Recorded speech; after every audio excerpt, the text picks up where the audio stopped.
la conductivité est directement reliée aux différents minéraux qui se trouvent dans l'eau. Donc, pour l'utiliser, je pèse le bouton en haut une fois rapidement. Cet outil est assez facile à utiliser. Vous faites simplement le mettre dans votre échantillon. En haut, vous pourrez lire la conductivité en microsiemens par centimètre. Et en bas, il va indiquer la température de l'eau. Donc ici, j'ai 102 microsiemens par centimètre et une température de mon eau de 1,3.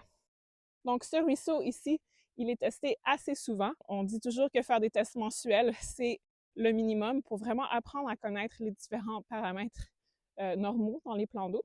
Donc, une conductivité entre 90 et 105, c'est assez normal ici.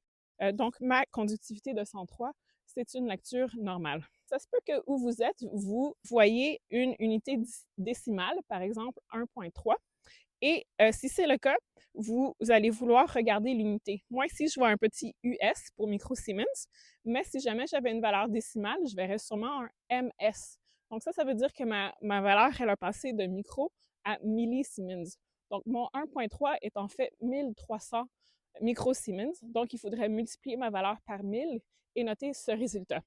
Ça se peut que ça arrive spécialement en hiver dans des endroits où il y a beaucoup de sel de voirie qui pourrait faire augmenter la conductivité.